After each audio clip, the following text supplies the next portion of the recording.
Hello, I'm Adron Jones and welcome back to another episode of Vidorama, where I paint the movie rentals of the past. Today we remember the sci-fi horror classic, The Incredible Melting Man from 1977. My drawing is set, my paints are ready. Sit back, relax and join me as we relive those gory days. Jumping right in, I can tell you that the colours used for this particular piece were Mars Black, Titanium White and Cadmium Orange. We start out in outer space, and as you can see I'm using my finger to apply the blackness of space. It helps me to achieve a smoother finish. I will then use a brush to get closer into the edges. I hope you're keeping well and safe out there. When I was choosing the next film to feature, I decided against such movies as Crazies, Contamination, Rabid and Outbreak. I thought we would instead try and put the current situation to the back of our minds, for now, and just celebrate the incredible melting man. When I create these pieces, I'm keen to celebrate the film but not give too much away.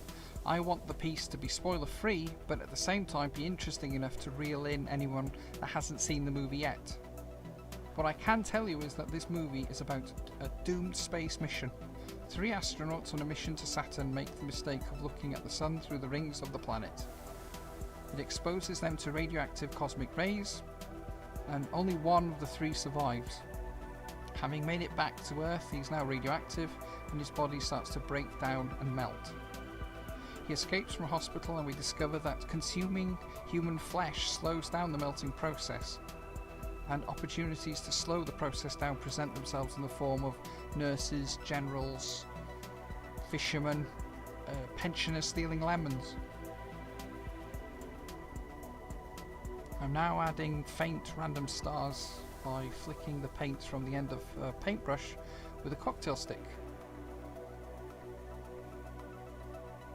Then I will move on to Saturn. There we go. Now the movie was written and directed by William Sachs, a man with many movies to his name. There Is No 13, Galaxina. He also acted as a film doctor on such movies as Exterminator 2 and Leprechaun. Interestingly, the entire movie came about after Sachs' mother, who worked in a spray paint factory, one day brought home a glass of glop. The glop would have been used in the cans and she told him he should make a movie about it. The movie was influenced by Night of the Living Dead, and the original title was in fact The Ghoul from Out of Space. And it was intended to be a comedy, a fun parody of classic black and white atomic movies from the 1950s. It was styled after the classic EC comics, which would often feature a dripping gloppy monster. But, unfortunately, the movie didn't quite turn out as he had hoped. Such ideas as not having the character's occupation and origin story revealed until the end of the movie were vetoed by the producers, who wanted it to be just a straight up horror movie. He didn't see eye to eye with his first editor, and the movie in fact had several scenes included that weren't provided by him. Can't help but feel a little bit guilty, because what was clearly a frustrating situation for him resulted in a rather enjoyable movie for us.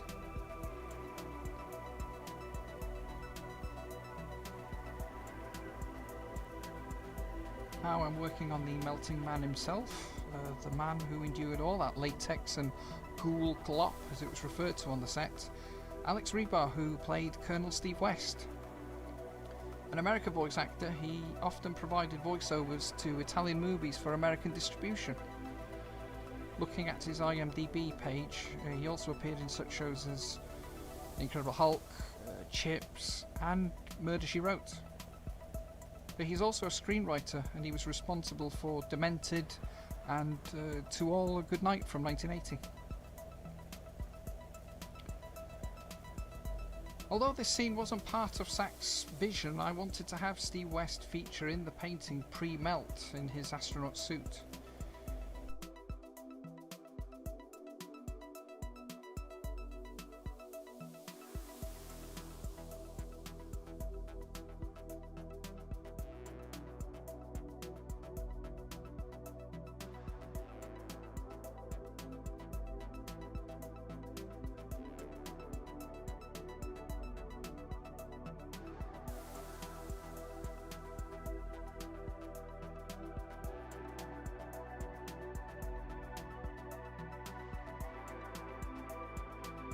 just working on the spacesuit here, which was your classic Apollo mission ensemble, white cotton and straps. Then I try and emphasise the melting theme of the piece. I took some remaining paint and watered it down and drew it up with a pipette, like so. And then I proceeded to dribble the paint and let it run down the card. It's a simple enough process, not one I use often, as I generally like to have some control to my work.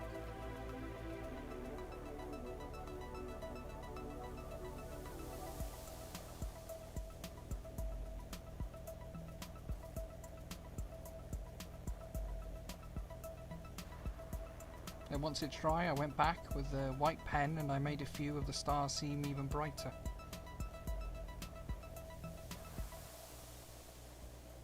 Before moving back to our star and highlighting his features,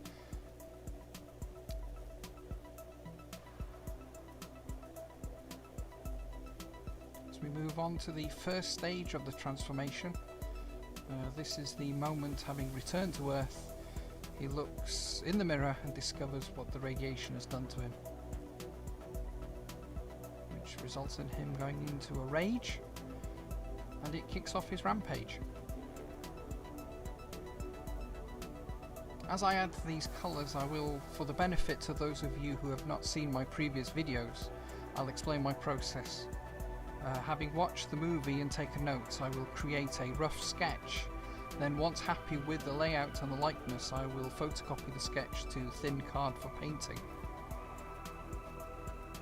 As the paint dries, I reapply the lines and the detail. And there was a lot of detail in this instance, what with the various blemishes, scabs, blisters and boils we saw in the movie. All of which were provided by the great Rick Baker.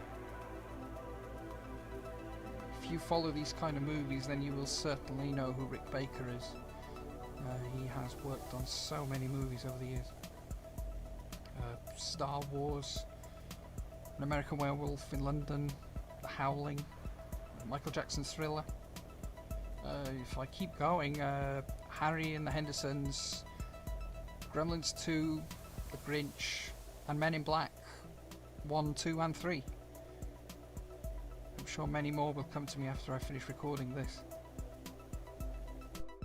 Let me know your favourite Rick Baker movies in the comments.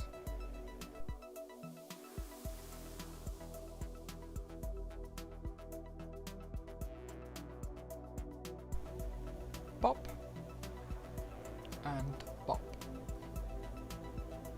Now we're on the second stage of his transformation. But going back to Rick Baker, who won 7 Academy Awards for Best Makeup Effects, having been nominated 11 times. It's interesting to note that he didn't actually want to work on this movie, as he was establishing himself within mainstream movies at the time, and he was sent the script for this movie while he was working on the 1976 remake of King Kong.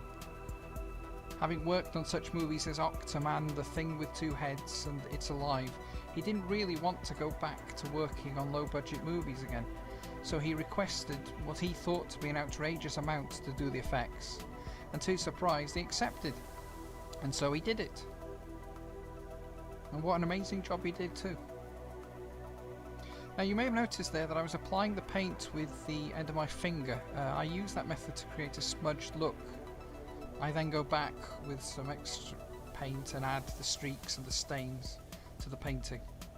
This painting not only depicts the stages he goes through, it also documents just how filthy his hospital pyjamas get. Released by American International, the movie was heavily promoted as being the first new horror creature, and it certainly did make an impression. In fact, although I've not been able to verify it myself, it is often stated that the melting man influenced the scene in RoboCop where Emil, while trying to ram RoboCop with his truck, crashes into a vat of toxic waste and emerges with his skin melting. I also find it interesting that although this didn't turn out as a comedy as Sachs had intended, it would eventually be connected to comedy in 1996 when it featured in an episode of Mystery Science Theater 3000, which introduced the movie to a new audience. I'm on the third stage now. I'm hoping you will seek this movie out and check it out for yourselves. It's a great movie. Lots of fun. You might have seen it before, and I'm hopeful it might make you want to go back and watch it again.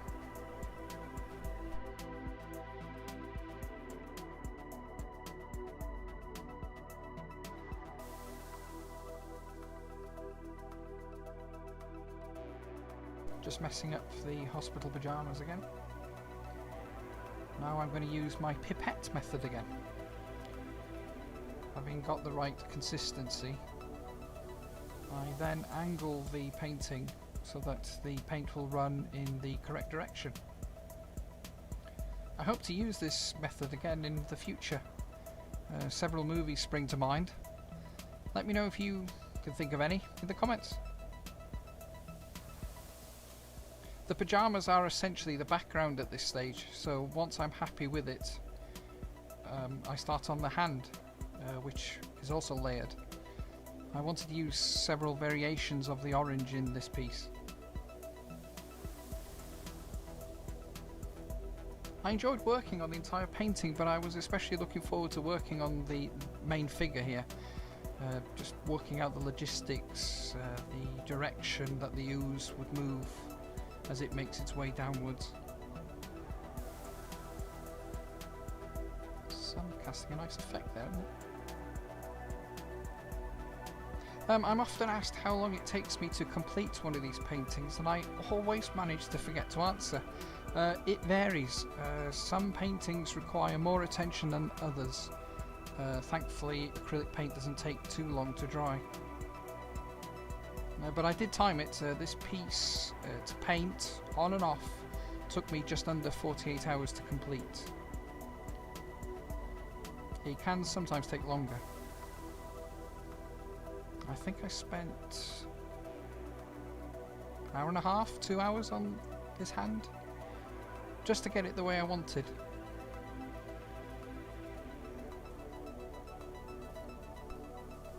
I hope you think it was time well spent.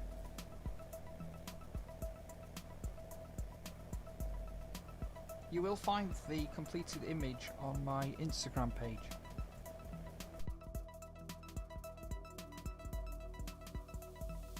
And also on the Vidorama Facebook group page.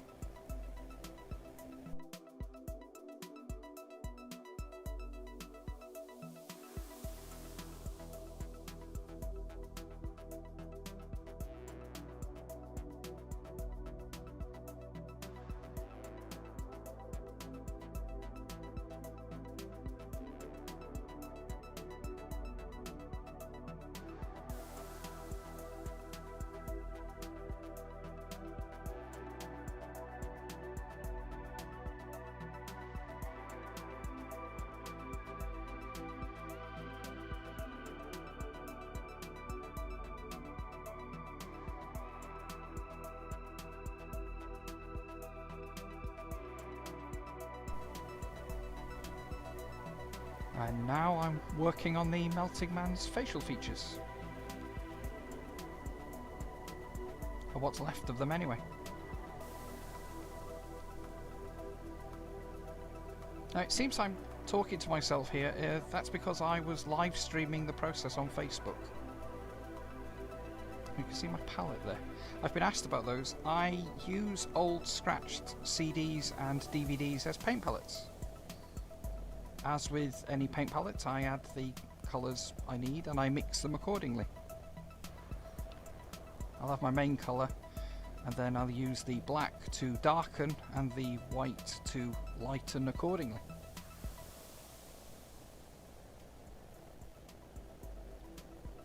I am working from a reference photo just off camera there, an image from the movie. It just serves as a guide. I'm not trying to match up the colours perfectly.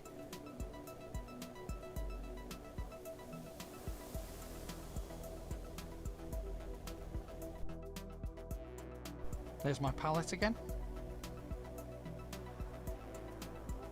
Gives an idea of how I mix my colours.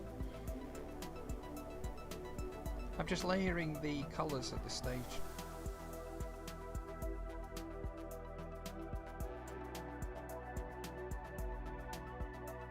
But yeah, the live feed, great fun. Having tinkered with the live feed function the previous week, it was suggested that I do a painting one. It seemed well received. They could have watched daytime TV, but instead they decided to watch me, and I was very flattered that they did.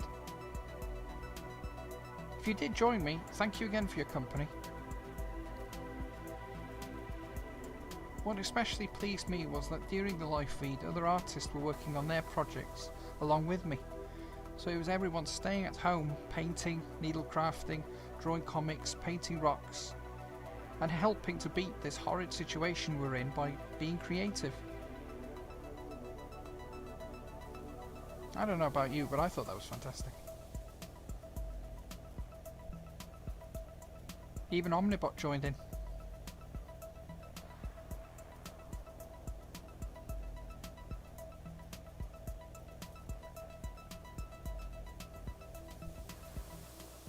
The colours now in place, I then go back with my pens and add further detail, and I use the white pen, Uni Posca I believe it's called, with a 0.7mm nib to just help me achieve a wet look, make him look slimy. Being a child of the 80s, I grew up with various slime related toys and watched various Gunge related shows, so I take this subject very seriously. So I'm just changing back and forth between pens and adding the detail, just helping to determine the direction of the ooze. I find these details to be very satisfying. I think that worked out. What do you think?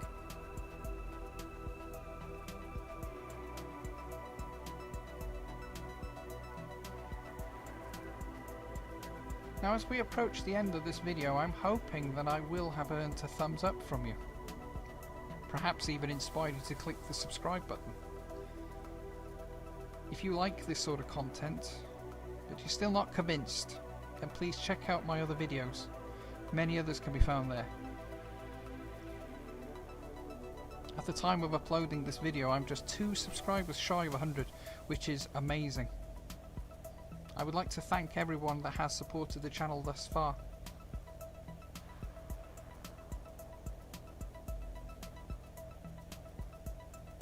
Actually, if you would like to support the channel a little bit more, we now have a Vidorama Video Club via Patreon. Lots of rewards there. Follow the link in the description to find out more. So I'm just finishing off the hand now. It's exactly the same process as before. I'm just trying to make the colours match up.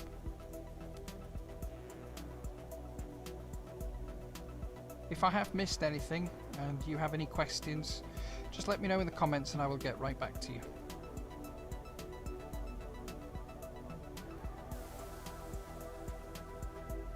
Yeah, just wrapping up now.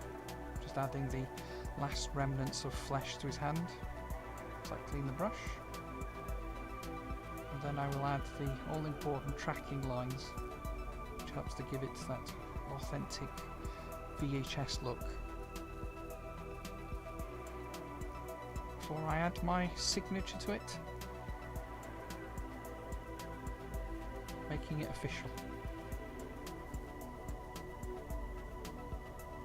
But there we go. That was The Incredible Melting Man from 1977. I hope you enjoyed it. Thank you for joining me. I hope you will join me again for another video rental from the past. But until then, please stay safe and don't forget to be kind, like and subscribe.